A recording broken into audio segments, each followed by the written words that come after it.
Welcome to Humanizing Healthcare, where we talk with innovators and thought leaders who are working to make healthcare experiences more compassionate and rewarding for all.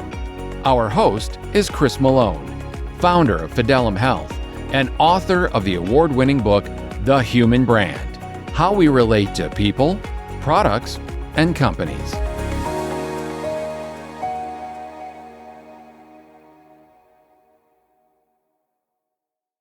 Hi, I'm Chris Malone, and I'll be your host for today's discussion. Thank you for joining us. Today's Humanizing Healthcare live episode is taking place at the International Patient Experience Congress in Riyadh, Saudi Arabia. Joining me today is Dr. Nada Fida, who is an emotional training consultant for ICF Saudi Arabia. Welcome to the program. Thank you, Chris, for inviting me and hosting me. Pleasure to have you here. I'm wondering, can you start us off with, is there a story or an experience you can share about how you chose a career in healthcare? That's wonderful. But no counting of age, okay? Just let's get to that. So I studied microbiology. So that's why I was just dreaming to become a healthcare provider. So I like to work in labs and, plays with those things. That was early. So this is what took me into healthcare. And after years of working as a lab specialist over there, and during my master and PhD, I discovered the passion that I have for training and teaching and coaching others. And that's why I shifted my career to help and enhance staff at the hospitals, at the healthcare, to communicate well with the patients, to enhance the patient experience. And that's what brought me to be in this field as a patient experience. We're all very happy that you are here and we are benefiting from your choice. Thank you, Chris. Thanks a lot. So what are some of the things that you are focused on as it relates to emotional resilience? Healthcare has been through such trauma and stress over the last decade with the global pandemic and all the changes coming from technology and other things going on in our world. What are the things that you are really focused on helping care providers manage or overcome? Wonderful, awesome questions. So when we come to here, okay, those traumas, those experiences build our resilience. And to be able to stand up again and work again with a positive energy, it's all related to the self-awareness. So what I'm focusing on is emotional intelligence, which is building your self-awareness, getting to know yourself better. Because when you are aware about your emotions, it can help you self-manage or regulate your energy, your emotions, and everything. And that will lead you to empathize more without burning out. What happens nowadays for healthcare, we all have compassion for patients, empathy, and we are drained. So if we are not aware about that emotion and how to regulate it, that will take us to burnout. So this is my focus, to make staff or healthcare providers more aware how to regulate their emotions so they won't go to the burnout section. Yeah. You mentioned two things I think there are really important. One is this notion of being aware of our emotions. I think throughout our lives, many of us are taught and trained that all of our behavior comes from our thinking and our brain and our rationale. But the reality is that we know through psychology and anthropology that we are actually driven mostly by our emotions. And that we had to have that skill in evolution to make decisions quickly. That's that true. We now don't realize how much our emotions are driving them. So being aware of that and not getting into patterns of emotion and behavior that are helpful. And then also this point about becoming more aware of the fact that we all are born with our own natural talents. Some things we're better at and others we're not. But we can all become better if we are more self-aware of how we're coming across. Sure. So I think those two things there are really. Yeah, they are.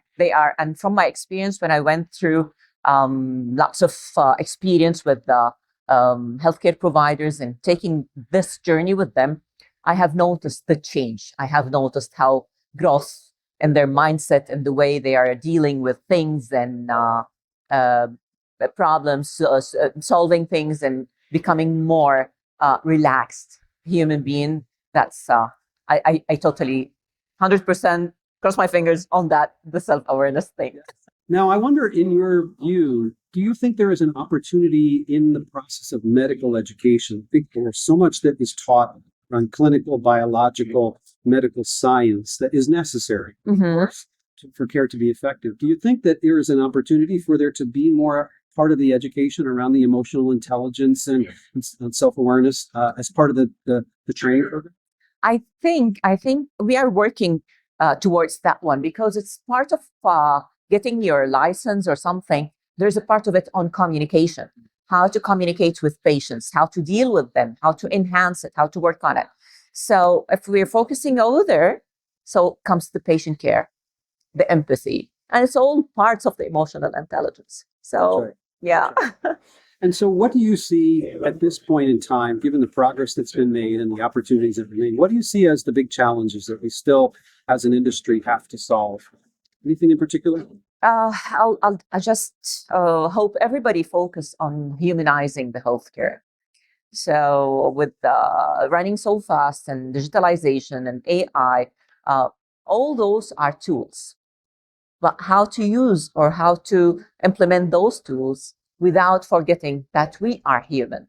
So the human touch is the very important thing. Whatever we have, we need to go back to our basic human touch.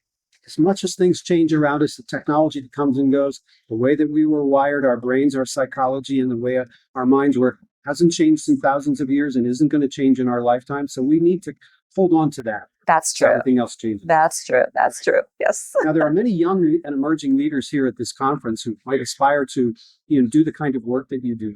Is there any advice or guidance you might offer to them as they think about how to advance in their careers, given your experience? Well, it's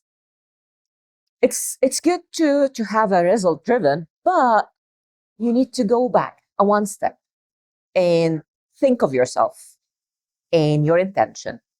Why have you joined here? What the real thing inside of you want to give? Get in touch with yourself before going to the results. And that's what will drive you to your better outcome and better results. So Excellent. Take it step by step. Excellent. One last question for you. We like to ask, do you have a favorite quote you can share? And if so, why is it your favorite quote? Yeah, that's true. Yes, I do have one. So please share your favorite quote. Yeah, okay. So the quote I like, it's to Viktor Frankl. And it says, when we are no longer able to change a situation, we are challenged to change ourselves. And I really believe in that. And that is a great explanation of the idea that we can't change what happens to us, but we can change how we react to it. That's true. That is in our control, changing ourselves.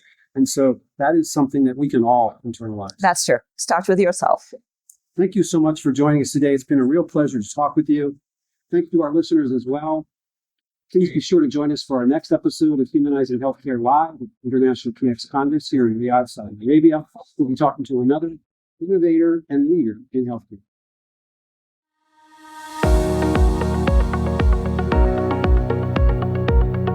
Thanks for listening today. If you enjoyed this episode of Humanizing Healthcare, please give it a rating, share it with others, and follow us at Fidelum Health on LinkedIn. And make sure you join us next time as we share more insights from another inspiring healthcare leader and innovator.